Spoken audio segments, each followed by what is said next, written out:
Okay, Unit 10, Lecture 4a. We're going to talk a little bit about foreign policy, a couple key events with Nixon, Carter, Reagan.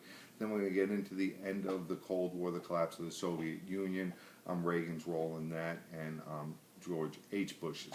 Okay, so first let me get your whiteboard. Okay, board. All right.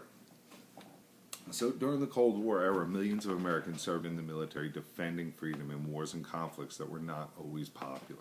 All right, many are going to be killed or wounded, and this service is often at great personal and family sacrifice. Yet American military personnel did their duty. All right, the Virginia Department of Education's curriculum framework for 2008 says a strong military was the key to America's victory over the Soviet Union in the Cold War. And it'll make an argument that as a result of the service of the American military, the United States and American ideals of democracy and freedom ultimately prevailed in Cold War struggle with Soviet communism.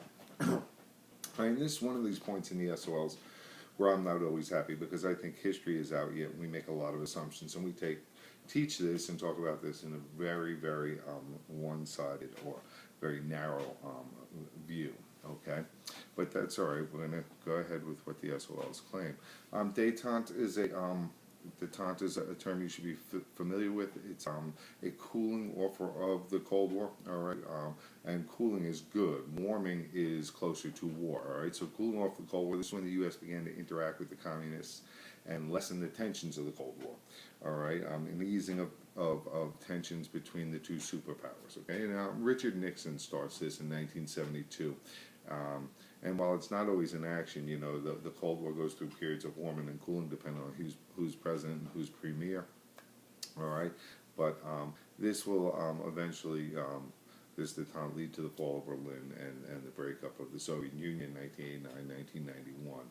Okay, so I want to do these presidents and key vocab for the end of the Cold War and some foreign policy. Remember, foreign's over there, things that are going on outside of the U.S.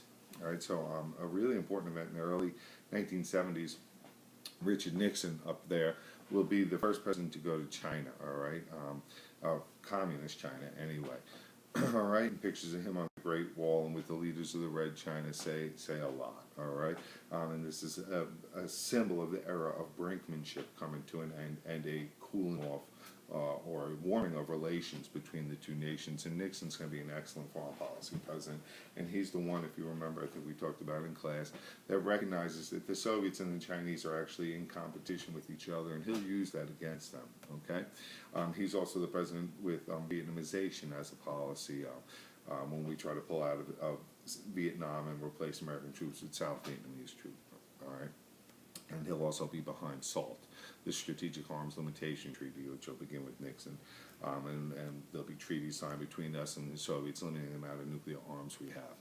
All right, we'll move to Carter down there and the Camp David Accords, peace in the Middle East type thing.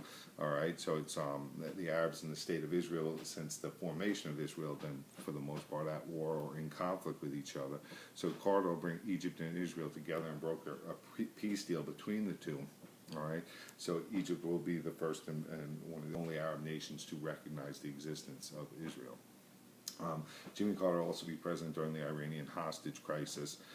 Near the end of his terms, the last year, a little over a year of his term, Iran had an Islamic revolution and took 50 Americans hostage. And this is because we took in their deposed leader, the Shah of Iran, and this goes back even to the 1950s when we helped overthrow their democratically elected government and install the Shah of Iran. Okay, so Carter's unable to free them, makes them look bad, look weak, and will help in the election of Ronald Reagan. Okay, Reagan, we're going to have to know a couple things. We're going to talk about him more when we get to the end of the Soviet Union, but he was involved in the Iran-Contra scandal. Okay, it's kind of like a containment issue. Reagan is seen as the president who got the the hostages free from Iran, though he really didn't. Their release date took office, and there was a lot of backroom dealing going on. But Reagan asked Congress to help a rebel group in Nicaragua who were fighting communists.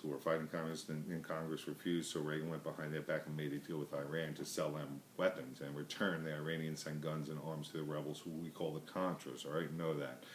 Reagan's underlings will be punished for this.